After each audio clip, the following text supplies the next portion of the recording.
जय श्री कृष्णा प्यारे भक्तों। राधा रानी आपकी सभी मनोकामनाएं पूर्ण करें। आप सभी को दीपावली के पर्व की बहुत बहुत शुभकामनाएं।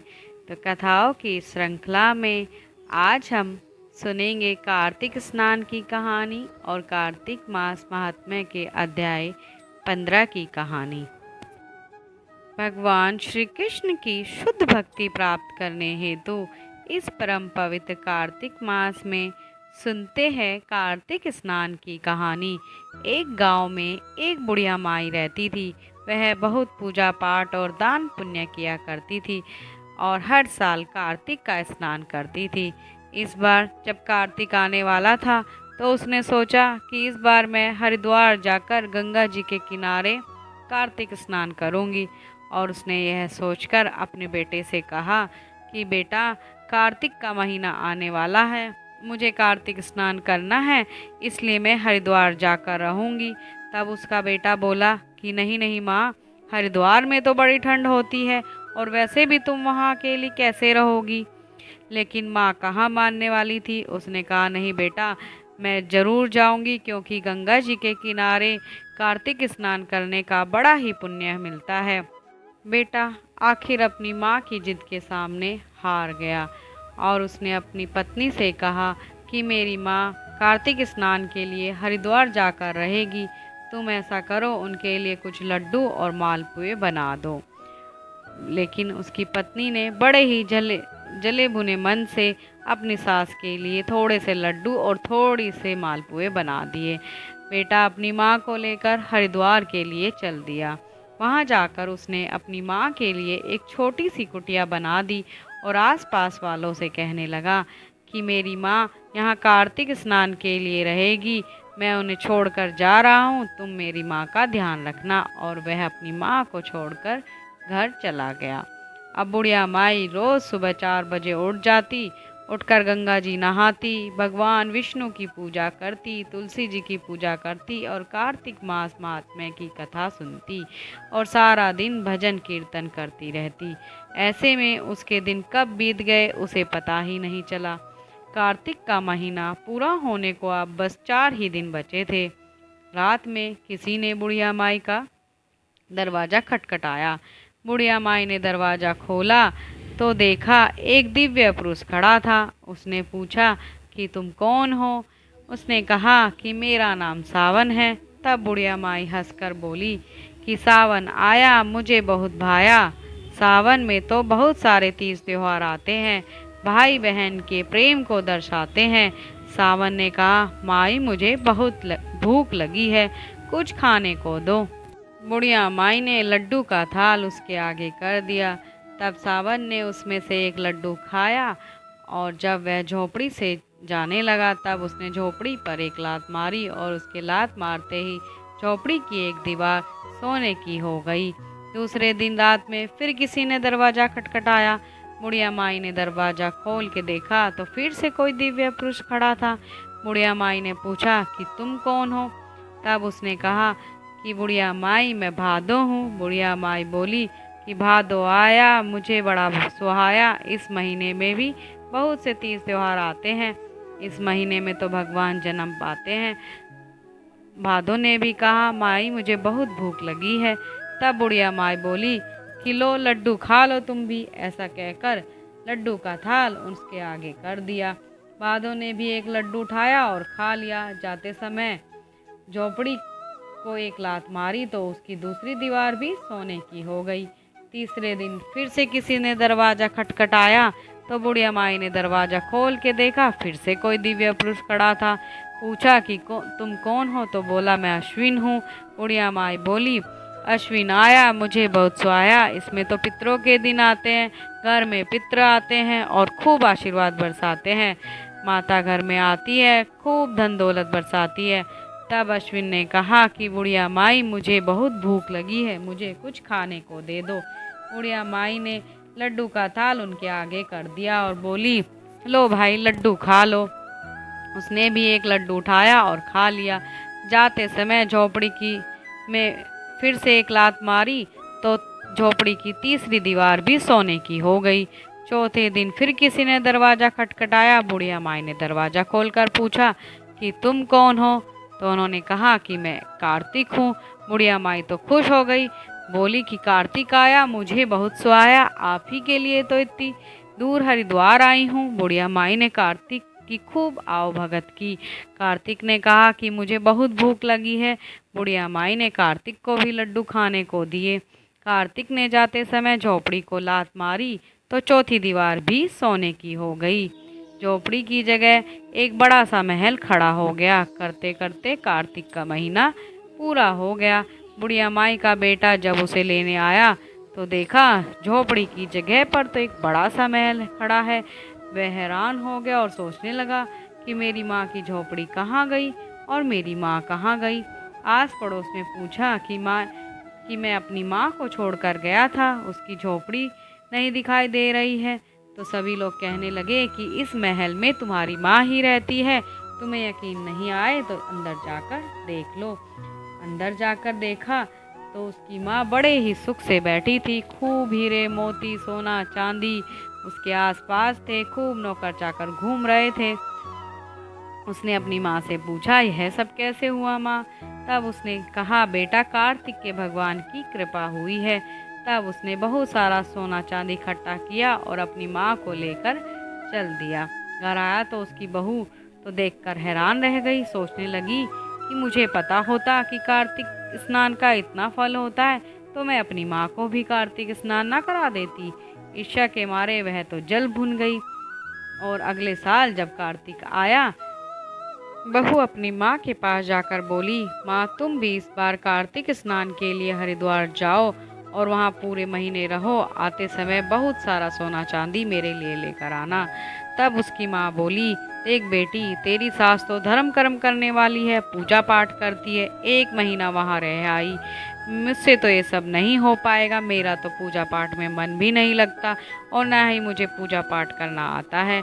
लेकिन उसने कहा कि माँ मुझे नहीं पता, तुम्हें जो करना है तुम करो, बस मैं तुम्हारे वहाँ रहने का इंतजाम कर दूंगी। तुम जाकर वहाँ रहो और एक महीने बाद खूब सारा धन लेकर आना। अब अपनी बेटी की जिद के आगे उसकी माँ हार गई और कार्तिक नहाने के लिए हरिद्वार जाने को तैयार हो गई। अब वह बहुत सारा खाने का सामान बनाकर अपनी माँ को दे आई और कहा कि दिन भर तुम खाती रहना और थोड़ा बहुत पूजा पाठ कर लेना। एक महीना कब निकल जाएगा पता भी नहीं चलेगा। उसने अपने पति से कहा कि जाओ मेरी माँ को भी हरिद्वार छोड़ आओ। तो बेटा अपनी सास को लेकर हरिद्वार गया और वहाँ जाकर एक कुटिया बना दी। उसमें अपनी सास को छोड़ दिया। आस पास वालों से बोला कि मैं अपनी सास को लेकर आया हूँ, इस बार मेरी सास कार्तिक नहाने आई है तो इनका ध्यान रखना। तो लोगों ने कहा ठीक है। अगले दिन सुबह सुबह कार्तिक का जो स्नान था तो सभी लोग उसे जगाने लगे, कहने लगे कि जाओ माता जी कार्तिक का स्नान कर लो। तब वह बोली कि ना बेटा, मुझसे तो इतनी सुबह नहीं उठा जाएगा, मुझे तो बड़ी ठंड लगती है, मैं तो ठंडे पानी में नहीं नहा पाऊंगी, तुम लोग जाओ। तब वे सब कार्तिक का स्नान करने चले गए। वह बुढ़िया पड़ी सोती रही, सारा दिन सोकर निकाल देती, पड़ी सोती रहती और जब भूख लगती तो उठकर कुछ खा लेती। ना कोई पूजा पाठ करती, ना तुलसी जी को सींचती और ना ही भगवान की पूजा करती, बस पड़ी रहती। इस तरह करते करते पूरा कार्तिक का महीना पूरा होने को आया। अंतिम 4 दिन ही बचे थे। रात में किसी ने उसका दरवाज़ा खटखटाया तो उसने उठकर देखा, दरवाज़ा खोला और पूछने लगी कि भाई तुम कौन हो? एक दिव्य पुरुष खड़ा था। उसने कहा, मैं सावन हूँ। उसने कहा, सावन है तो मैं क्या करूँ? सावन में इतने तीज त्योहार आते हैं, खर्चे का काम होता है, बहन बेटी को बुलाओ, खर्चा करो, सिंधारा दो, जाओ यहाँ से। सावन ने कहा, माता जी मुझे भूख लगी है, कुछ खाने को दे दो। तब वह कहने लगी कि जितना खाना है उसमें तो मेरा ही काम चल सकता है, वही बहुत है, मैं तुम्हें कहाँ से दूँ? तुम जाओ यहाँ से। अब जाओ। सावन जाने लगा तो उसकी झोपड़ी में एक लात मारी और उसकी झोपड़ी की एक दीवार गिर गई। दूसरे दिन फिर से किसी ने दरवाज़ा खटखटाया तो बुढ़िया माई ने पूछा कि तुम कौन हो? एक दिव्य पुरुष खड़ा था। उसने कहा, मैं तो भादो हूँ। बुढ़िया ने उसे खूब खरी खोटी सुनाई और वहां से भगा दिया।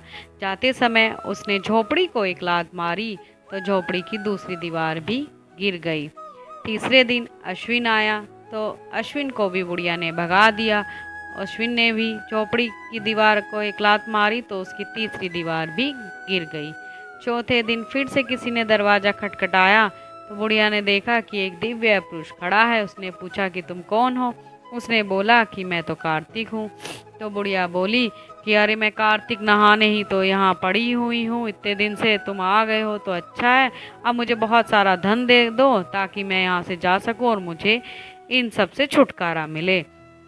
तब कार्तिक ने सोचा, अरे वाह, बुढ़िया तो धन की भूखी है, नित्य नियम कुछ करती नहीं, न स्नान करती है, यहाँ तक कि तुलसी जी को भी नहीं सींचती है।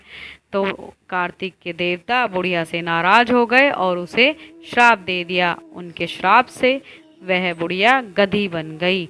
अब जैसे कार्तिक का महीना खत्म हो गया तो बहू ने अपने पति से कहा कि जाओ जाओ जल्दी जाओ, मेरी माँ को लिवा लाओ और खूब बाजे गाजे से लेकर आना।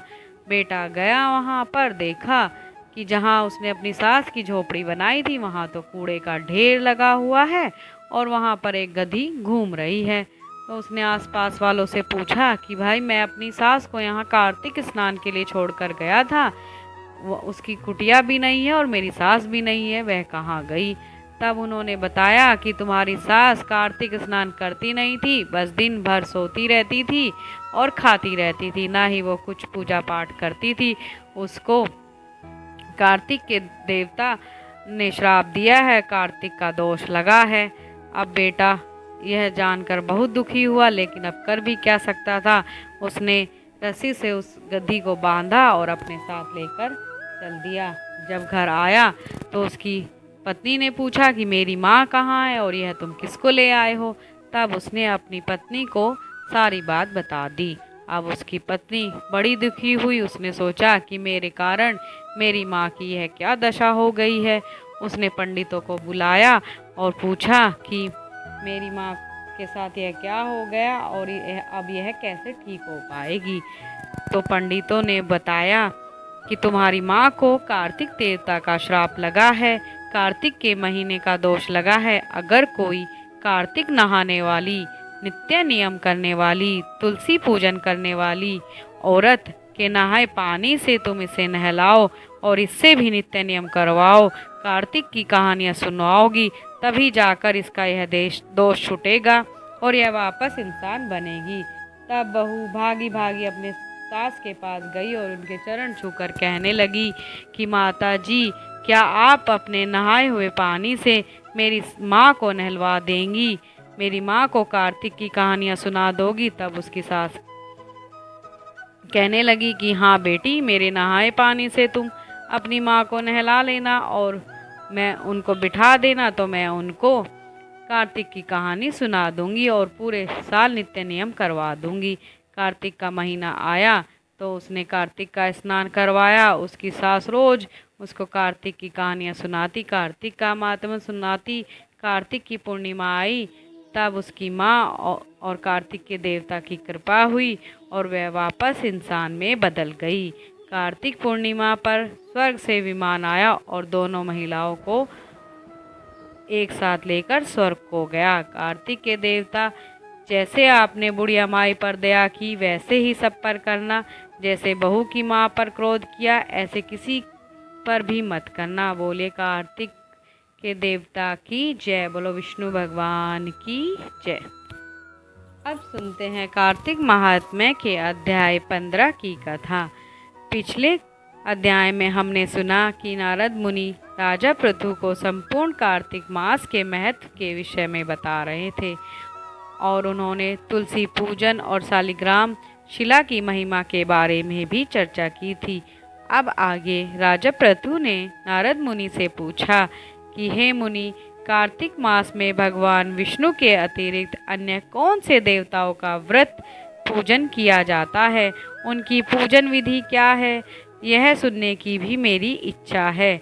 यह सुनकर नारद मुनि ने कहा, हे राजन, कार्तिक मास में विष्णु पूजन तो हर प्रकार से पुण्य फलदायी है, किंतु अश्विन मास की पूर्णिमा को ब्रह्मा जी का व्रत भी किया जाता है। इसी प्रकार कार्तिक मास में कृष्ण पक्ष की चतुर्थी को गणेश जी का, अष्टमी और अमावस्या तिथि के दिन लक्ष्मी जी का व्रत पूजन किया जाता है। हे राजन, जो कुंवारी कन्याएं कार्तिक मास के कृष्ण पक्ष की चतुर्थी तिथि को गणेश जी का करक चतुर्थी व्रत करती है, उन्हें सुयोग्य वर्ग की प्राप्ति होती है।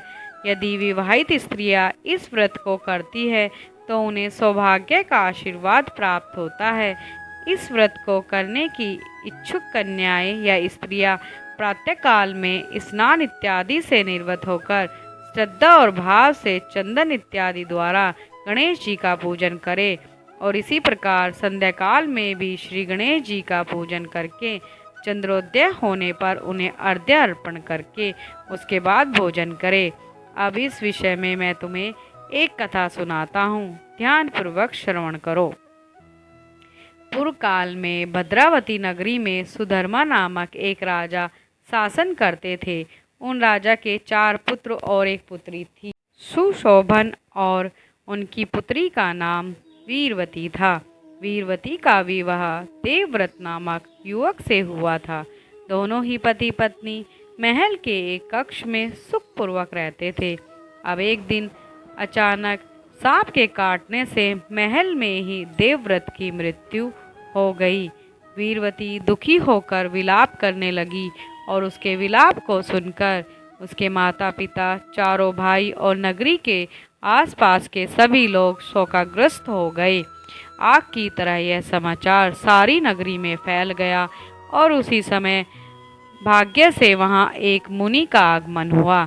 जब उन्हें यह समाचार ज्ञात हुआ तो वे राजमहल में गए। राजा ने उनका अभिवादन करके पूछा, हे मुने, किस पाप कर्म के कारण मेरी इस कन्या को युवा अवस्था में ही वैधव्य का सामना करना पड़ रहा है? यह सुनकर त्रिकालज्ञ मुनि ने कहा, हे राजन, संकल्प लेने के बाद भी तुम्हारी पुत्री ने गणेश जी के व्रत की उपेक्षा की थी और इसी कारण से यह युवावस्था में ही विधवा हो गई है। जो गणेश जी की उपेक्षा करते हैं वे अवश्य ही कष्ट भोगते हैं। और इसी उपलक्ष्य में मैं आपको एक कथा सुनाता हूँ।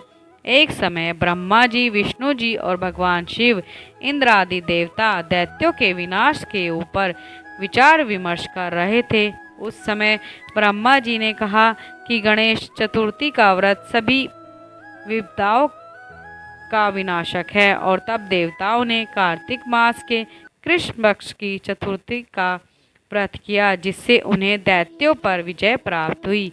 और उसके बाद देवताओं ने गणेश जी से कहा, हे विघ्न विनाशक, आपकी कृपा से ही हमें दैत्यों पर विजय प्राप्त हुई है, अतः आप हमसे कोई वर मांगे। तब गणेश जी ने कहा, हे देवताओं, वर देना ही है तो यह वर दो कि जो भी स्त्री कार्तिक मास के कृष्ण पक्ष की चतुर्थी को श्रद्धा भाव से व्रत करे, उस पर सभी देवताओं की कृपा बनी रहे और उसका सुहाग स्थिर रहे।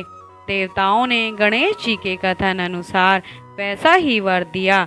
इतना कहकर मुनि ने राजन से कहा, हे राजन, यदि तुम्हारी पुत्री भी संकल्प पूर्वक इस व्रत को करेगी तो उसका पति भी अवश्य ही जीवित हो जाएगा। तत्पश्चात मुनि ने अपने आश्रम की ओर प्रस्थान किया। यह बात राजा ने अपनी पुत्री को सुनाई और उसके बाद राजा ने अपने जमाता का शव तेल में सुरक्षित रखवा दिया। अब जब कार्तिक मास के कृष्ण पक्ष की चतुर्थी तिथि आई तो राजा की पुत्री ने करक चतुर्थी का व्रत किया और उद्यापन करके ब्राह्मणों को भोजन और दक्षिणा से संतुष्ट किया। इस व्रत के प्रभाव से उसका मृत पति फिर से जीवित हो गया। नारद जी ने कहा, हे राजन, जो भी व्यक्ति गणेश जी का पूजन और व्रत विधिवत करता है वह संसार के सुखों को भोगकर गणेश जी का साम्य प्राप्त करता है। तो इस प्रकार नारद मुनि ने राजा पृथु को इस चतुर्थी तिथि की महिमा के विषय में बताया, जो कार्तिक मास के कृष्ण पक्ष में आती है और इसके व्रत को करने से सभी स्त्रियां सौभाग्य का आशीर्वाद प्राप्त करती है। इस व्रत का पालन करने से भगवान गणेश अवश्य ही प्रसन्न होते हैं और व्रत करने वाले को सौभाग्य, सुख और समृद्धि का आशीर्वाद देते हैं। यह कहकर नारद मुनि ने इस कथा का यहाँ समापन किया। इसी प्रकार की धार्मिक कथाओं को सुनने के लिए हमें सब्सक्राइब करिए और नोटिफिकेशन ऑन कर लीजिए और इस कथा को अपने परिवार और मित्रों को भी सुनाइए ताकि इस पवित्र कार्तिक मास में इन कथाओं को सुनने का पुण्य आपके साथ साथ आपके मित्र और परिवारजन भी अर्जित कर सके। धन्यवाद।